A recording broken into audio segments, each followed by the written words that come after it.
this? Yes. So you like it here. I will also be showing the video.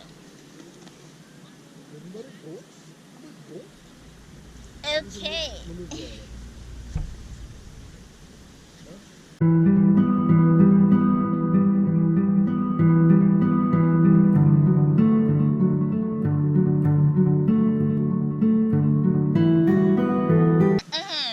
Hi guys and welcome to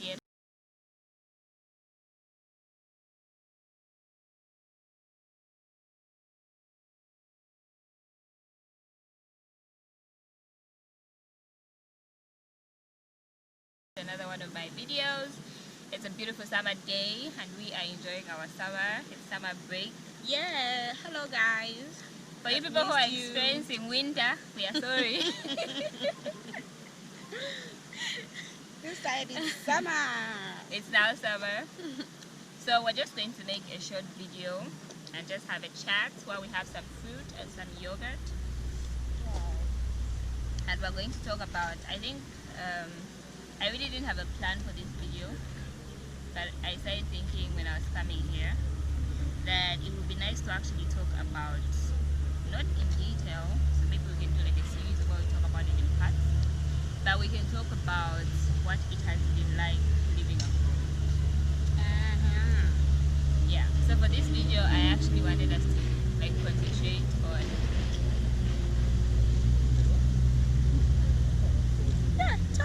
small selfie section. Yeah, so I wanted us to concentrate on like building friendships abroad, like how is that, the struggle in that, and I think this would be a very good video because of all the talk about Black Lives Matter and all this thing with the killings and the riots and all that. So I thought we could do a little bit of that. So I have a question for you, Kara. By the way, this is Kara. I always if you don't know Kara, then I don't know what you watch, guys. You don't watch this channel. Okay, so how did you feel when you got the email like, oh my god, you're gonna go and live abroad for you? Oh well, When you got that email, it's like everyone's dream. When you're back in Africa, to be specific, Zimbabwe, where I come from. Things are quite a bit difficult right now, like the economic situation, the political situation, even the social situation itself. So, it's really a wonderful thing, a good thing to have such an opportunity to go abroad and study abroad. So to answer your question, when I received that email that okay, Miss Kauti, congratulations. You've been congratulations. selected. Exactly. You'll be studying Masters in International Education and Development. Oh my gosh, I cried. I literally cried. I know the feeling. Because I was happy. Back home, I just finished my degree and I was actually doing nothing. Job hunting. You know that Exactly. job hunting where you even know that placing CVs everywhere, and I would wake up at home, do house calls. After doing the house calls, nothing else. Nothing else. I'm waiting to prepare supper in the evening, do the dishes, then sleep. That's it. And if you can talk about maybe going on social media, maybe checking for jobs or what, it's difficult back home because the data itself is very expensive. Oh yeah. Number one. Number two, electricity. We hardly have electricity. We have 4 hours a Load day. shedding. Exactly. And when electricity comes, everybody wants to charge, cook, bath, everything. So I can safely say I was really happy when I received that email that Carol, you're actually going to Norway to do your master program. And when I told my parents, they're like, what? Yes. you know, You. that doubt, and you know. Are you sure? Well, what Are you did they say in there? Exactly. And they start asking me weird question. Are you sure it's not human trafficking? Are you Yes, sure you're all not the going time. for prostitution Prostitution. or what? You know, our African parents. Exactly. But then, all the same, I'm here and I'm happy and I'm grateful for that. Mm, Yeah. mm. So, what's it been like? Did you have expectations before coming here? Like, when you are like, because here I want us to talk about what it's like when you move to a different country, and it's different because back home you know you have uncle who and Yeah. who, friend who, and you can rely on those people. But did you have expectations coming to nowhere? Like, were you just going to come and be alone now, or what was your plan? Did you have like a plan? Like, Okay. Initially, I didn't have a specific direct plan. But I was actually checking on the internet how is Norway, the environment, and number one thing that I was told about was that Norwegians are not friendly. And I had that at the back of my mind always. And number two, it was about the winter and the snow. And myself, I was actually having that zeal and that, you know, excitement, that Yeah. snow. I only knew snow on television and the Exactly. movies So you and the wanted to come and and play. I wanted to experience it, you know. Uh-huh. So, apart from that, I had other friends that had come earlier here, and they were actually living here. Some are in Bergen, some are in Tromsø. So they would give me updates on what is happening in Norway, what to expect, what not to Yeah. expect, and stuff like that. So when I came here, like my very, very first day, I had a very, very small phone. A very funny Motorola small, 123. a very funny small phone. Like this actually is big. And you know what? At the immigrants, whatever, Yes. where we do Yeah. our stuff in what the stamps, blah blah blah. The guy there, he wanted my proof of accommodation and my proof of Okay. admission at the university. So I didn't have a laptop by that time.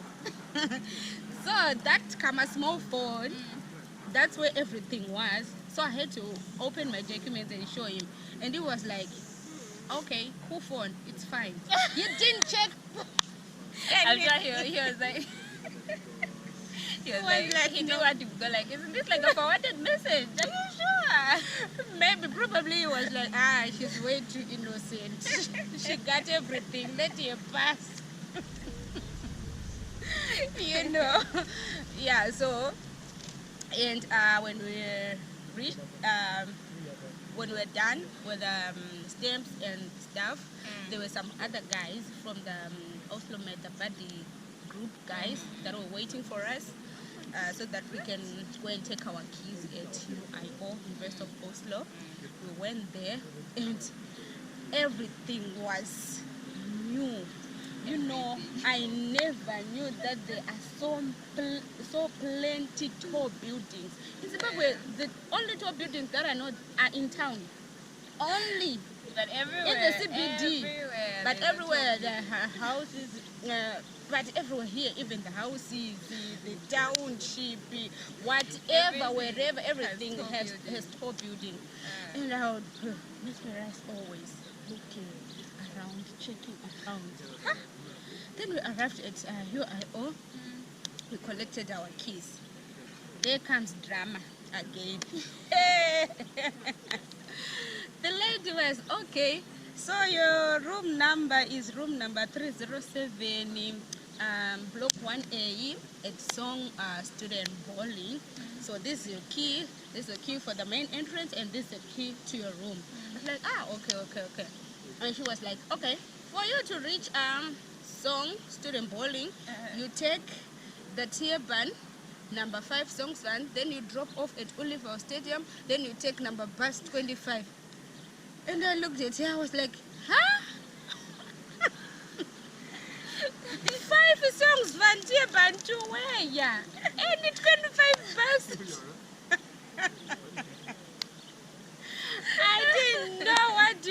and where to go. Remember, I have my small phone. It doesn't have the GPS, so Google Maps, you don't have. I don't have Google Maps. That day is the day that I'll never forget. Later then, there were some other students as well that were going to song. So I just followed them. What they were doing, I was actually doing the same, the drop off. But then where the time I came, you know, the bridge at Ulivo Stadium, it was under construction. So we had to use a certain route. You went round. Exactly, we went round. So it becomes again difficult for me when the bridge was actually renovated and it was done. And I was like, Because you became used to going round. the bus was now going this way. It was like, am I lost again? This is where I'm going. And so those are some of the The first phase, I cannot say challenges, but it's just maybe adapting. Exactly, Yeah. adapting. Yeah. You know, we're still about everything that is digital, technological. And that's the thing. Everything is digital Everything, here.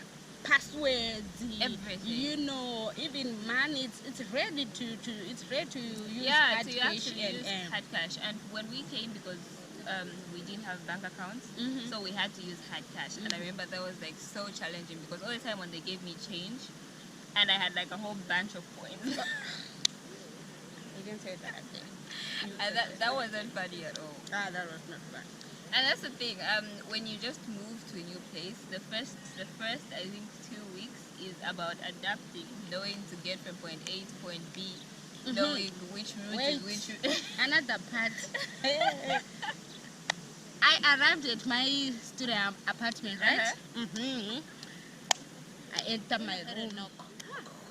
Yes. There comes a tall white guy. I was like, okay, hi, how are you? My name is Carol from Zimbabwe. I was like, oh, okay, my name is blah, blah, blah, blah, and I'm Norwegian. I'm actually from here. I was like, okay. And he was like, I'm your Housemate. I'm your housemate. Nice to meet you. Thank you. Later on, comes another guy as well. It was like, no, no, no, hey, how are you? Yeah, my name is blah, blah, blah, blah. I'll be your roommate. So I'm from nowhere. Okay, 2 guys now, and I'm the only lady. Let me see for the 4th person. Yeah. Maybe the person is be a going to lady. be she. Yeah. I waited patiently. He comes again. Hello, hi. Oh my God. What the? No, I'll be staying with She 3 literally lives men. with 3 guys. men. Not just 3 guys. 3 white guys. White guys. And I called my mom. I was like, Mom. How do you tell your mom that? That was, You know, it was actually difficult for me I know my to mom tell would freak her. out. Actually telling her that I'm staying with 3 men and I'm the only lady. And we have to share a bathroom and a But kitchen. exactly. But I had to tell her. And I was like, Mom, do you know what? The setup here is it's awkward and I don't even know what to do. I'm actually staying with 3 Norwegian guys. And it was like, what? I want you to pack from there tomorrow morning. Find another apartment. Find somewhere to go. And I was like, no, Mom. The system here is actually different from the system in Zimbabwe. Doesn't mean we're going to get married. No. Besides getting married, like the system that you can actually say, okay, I have a room here, and tomorrow morning I can go to the janitor and say, okay, I don't want that room. Can you please transfer me to a certain room? No, don't you guys have to apply?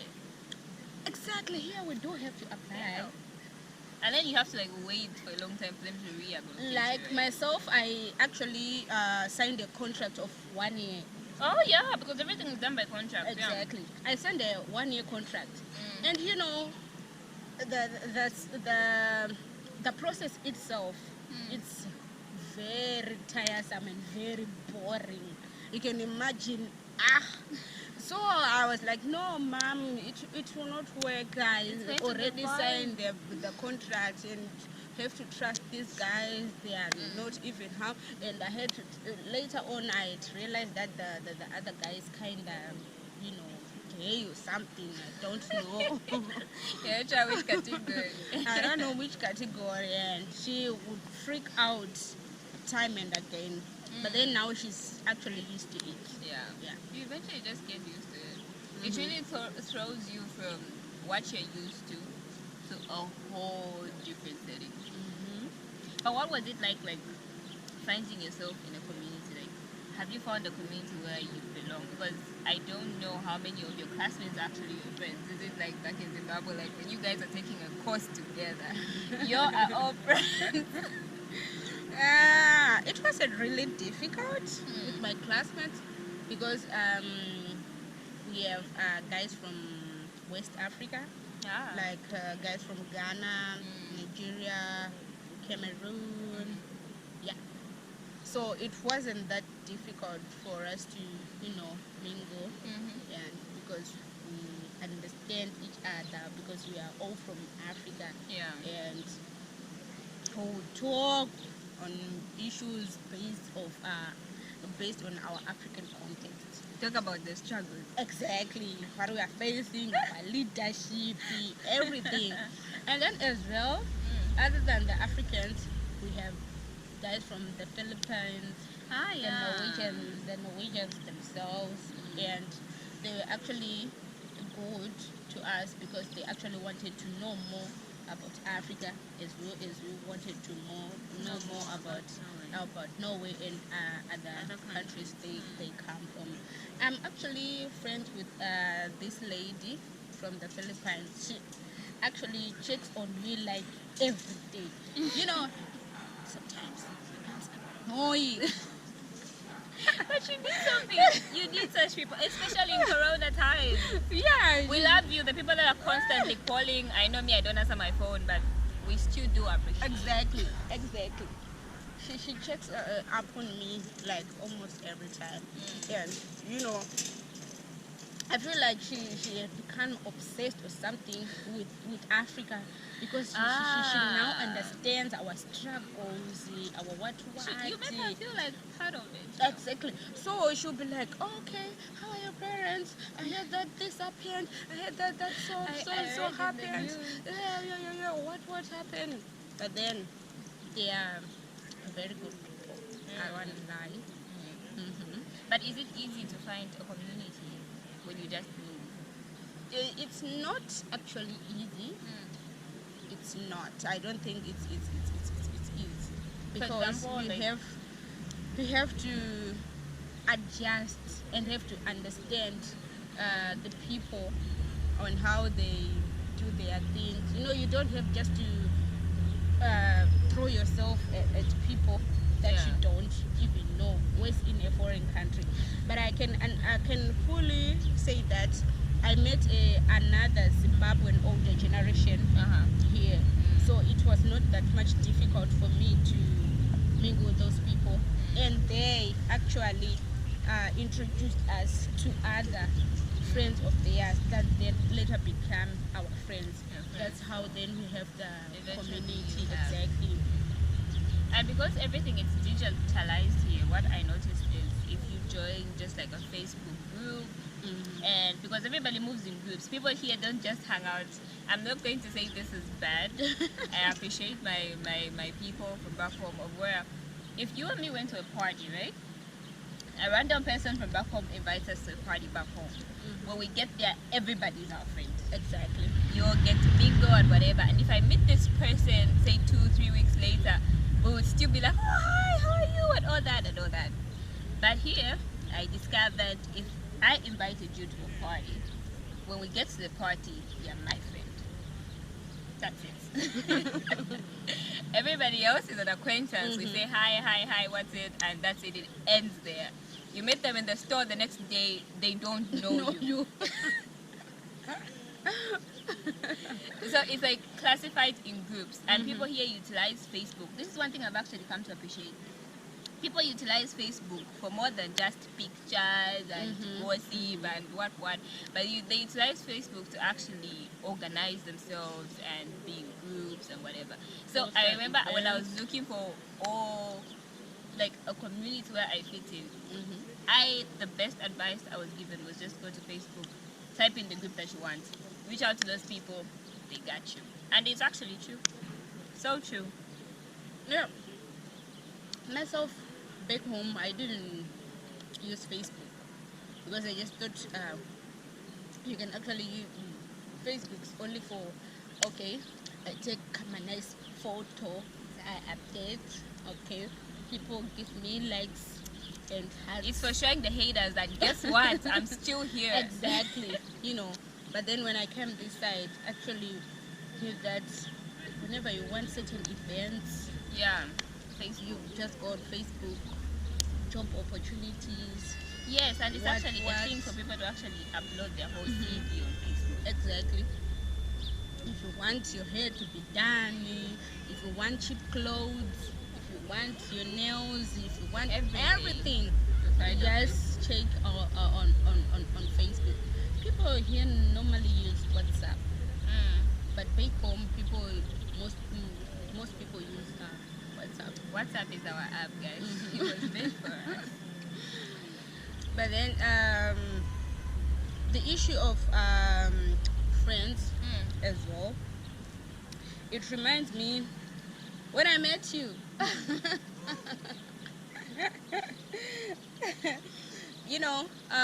I've just heard that okay, there's some guys aside on exchange. Yeah. There's so and so, so and so, and so and so, and then there's Tenju.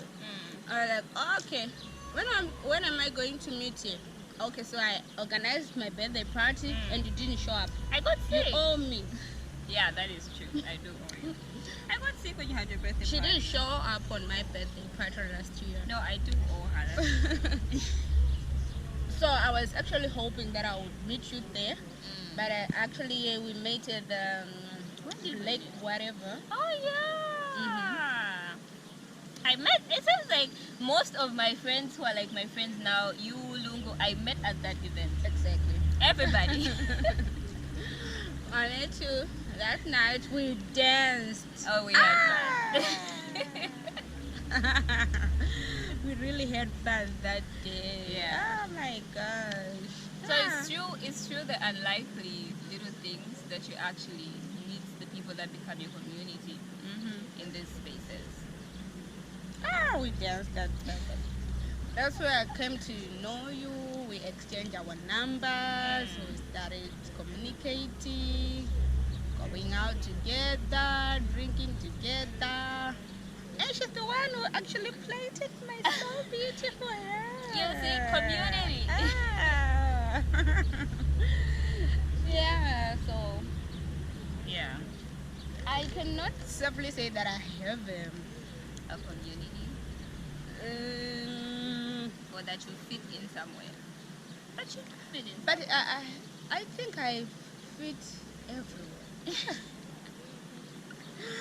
People with double standards, they want to fit everywhere. We yeah. fit everywhere, yeah. Where they are Canadians, they are there. Where they are Norwegians, they are there. Where they are... No, but I think we fit where they're open-minded people. Exactly. Yeah. That's so true. So, not to make this video so long, we'll end this video here. As I said, this wasn't planned for, so we didn't have like any specific questions. But I feel it's nice to actually have these conversations.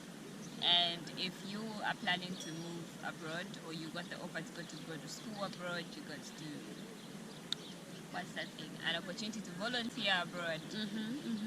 I think the one important thing I would say is be open. Be open-minded. A lot. That will help you navigate more. Exactly. Yeah. If you don't do that, you keep to yourself. You don't open up. You keep find to it what you boring. do. Yeah. You go Especially like, no. in winter, you actually die. You would die because when you wake up at 8 in the morning or at 7, it's dark. It's dark. By the time it's 4 p.m., it's dark again. You would die, I'm telling you. So be open-minded. So thanks guys for seeing this video. We hope you watch us again when we make the next video, and if you want us to do like answer specific questions about living abroad, drop them in the comment section and we can make a video answering that. Ciao guys.